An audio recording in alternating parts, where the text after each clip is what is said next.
Chers habitants de la Vosges-les-Bains, les prochaines élections municipales auront lieu les 15 et 22 mars 2020. C'est lors de ces élections que vous allez être amenés à voter pour une liste de conseillers municipaux qui ensuite éliront le futur maire de la commune de la Vosges-les-Bains. Ce scrutin est d'une importance cruciale car il va aboutir sur les choix politiques qui seront appliqués dans notre commune pendant les 6 prochaines années. Nous retiendrons du mandat précédent la douloureuse fusion de nos 3 communes historiques de Bains-les-Bains, Aumouget et Arceaux, imposée sans consultation publique. Cette fusion forcée, je l'avais déjà dénoncée à la télévision et dans la presse dès 2016. Les élus ont refusé de m'écouter et de vous écouter. Ce manque de démocratie locale et de prise en considération des avis des habitants n'est plus supportable.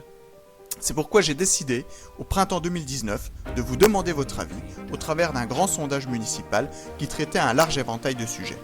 Cette démarche était totalement inédite dans notre commune et je tiens d'ailleurs à remercier les habitants pour leur contribution. Cela m'a permis de mieux comprendre leurs attentes pour nourrir un projet qui puisse réellement répondre à leurs besoins à l'échelle communale.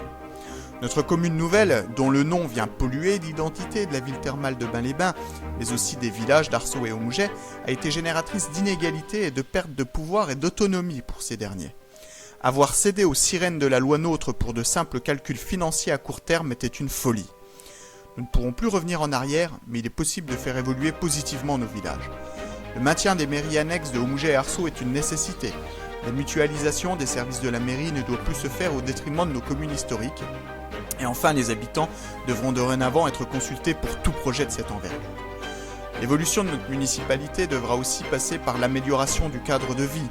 Les dépôts sauvages aux abords des points d'apport volontaires ne doivent plus être tolérés et les contrevenants devront systématiquement être verbalisés. Votre sécurité doit devenir une priorité et la vidéoprotection devra être développée partout où cela est nécessaire, notamment à proximité du gymnase de Bains-les-Bains, seulement rénové et déjà vandalisé. Votre sécurité passe aussi par le rétablissement de l'éclairage de nuit, où les équipements actuels devront évoluer vers des technologies LED et des variateurs de puissance aux heures creuses pour de réelles économies.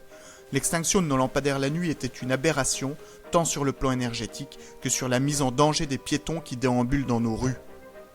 Très attaché à la liberté d'expression, j'ai obligé le maire actuel à installer des panneaux d'affichage libre afin de se mettre en conformité avec le code de l'environnement, mais surtout pour permettre à chacun de défendre ses opinions, y compris politiques, même si cela semblait déranger une partie des élus de la majorité.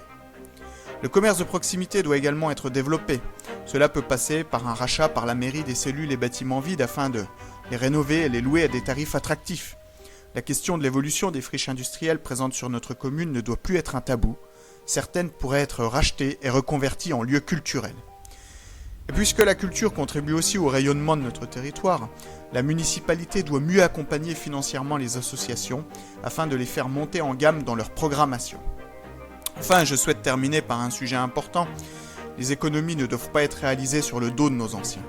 Ils sont la mémoire de nos villages et méritent d'être mieux considérés. Cela doit passer par une animation renforcée, mais aussi par le rétablissement du panier de fin d'année à l'ensemble de nos anciens, et pas seulement à ceux dans l'incapacité de se rendre au repas organisé par le CCAS. Toutes celles et ceux qui se reconnaîtront dans ces propositions et souhaitent apporter leurs idées et nous rejoindre sont les bienvenus. N'hésitez pas à nous contacter par mail, et je vous dis à très bientôt.